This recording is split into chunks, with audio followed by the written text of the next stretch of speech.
嗨，大家好，这里是 Eric 联台，我是 Eric。传统手艺对健身有没有影响？具体点说，会不会阻碍我增肌或者是减脂？看视频之前，不妨先给出你的答案。这里我们在选 A 的会更多，因为毕竟传统手艺的原始驱动力很大一部分是来自于体内性激素的推动。对于男性而言，主要就是雄激素睾酮。而另外一方面呢，睾酮也同时扮演着推动肌肉合成和促进脂肪降低的这么一个重要角色。如果你体内的睾酮含量越高，那么增肌减脂的效率也就越快。那么临阵磨枪会不会导致体内雄激素的大幅度降低呢？答案是几乎可忽略不计。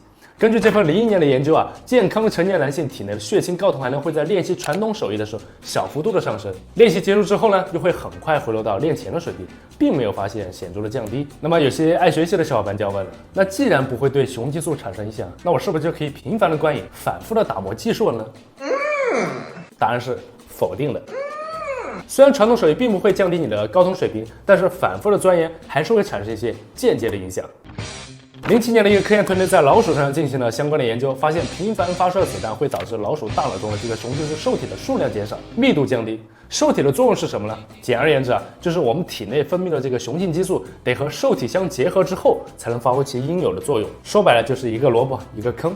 这样一来，就算你分泌的雄激素量依然很充足，但是它们只有一部分能有机会和受体相结合，那么其所发挥的作用就会受到限制。宏观反应就是精神状态下降、运动能力下降、增肌速度放缓，还有就是减脂会受到影响。当然，这些结论目前还停留在老鼠身上，具体在人体上程度会怎样，还有待进一步研究。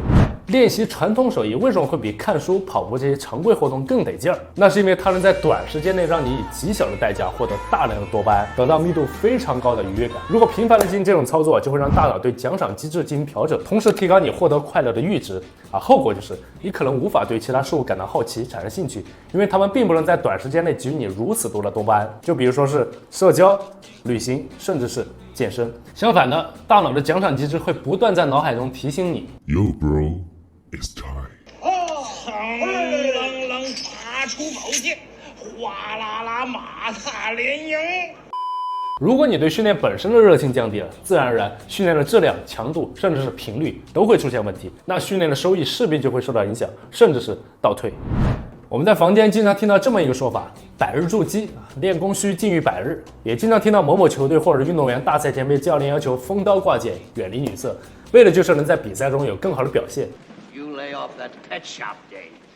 Women weaken legs. 那事实上，这种说法有科学依据吗？根据这份03年的研究，对28名健康的成年男性进行了长达数日的禁欲，并在每一天的同一时间观察他们体内这个血清睾酮的含量。结果发现，受试者的睾酮在前几日中稳中有升，并且在禁欲的第7天，睾酮均出现了显著的攀升，达到峰值，而后又在第8天回落到了正常的水平。虽然此后他们有继续保持禁欲，但是睾酮含量却并没有出现类似禁欲第7天这样的峰值表现，平稳地维持在了这个正常的水平。由此可见，长时间的禁欲并不会让你的睾酮含量整体的提升到一个新的高度，同时还可能会带来一些负面的影响。但是一次短时间的休赛期，比如说7天，确实可以让你分泌更多的睾酮。由此可见，健身增肌并不需要把传统手艺完全给废掉，当然也不要肆无忌惮的冲。首先呢，这个频率并不是那么绝对，毕竟每个人都会存在些许的个体差异。Masturbating 7 times a day. 7 times. 但是判断的标准可以有，比如最近的精神状态、训练的热情和第二天早上有没有搭帐篷，这些都可以作为一个大致的参考。要是出现了问题，及时调整。2. 偶尔封刀挂剑个7天，确实会对你有所帮助。3. 不要在训练前临阵磨枪，因为擦枪走火后体内会分泌大量的催乳素，它会在短时间内让你感觉到困倦、注意力不集中、失去训练热情等等。但是训练前适度观影这种歪门邪道，确实能在短时间内提升你的睾酮分泌量。You serious? 4. 禁欲不如戒烟戒酒来的实在。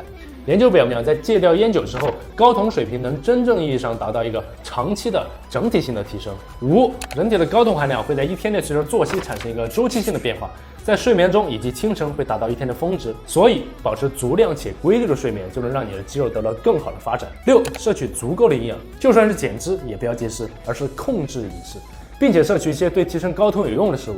这些食物我在之前的这一集中有讲到过，大家可以回去拿笔再记一下。OK， 今天内容就说到这，还不如赶紧用你灵巧的左手点一个素质3连。这里是 Eric 联台，关注我，给你最较真、最科学的健身方案。我是 Eric，咱们下期见。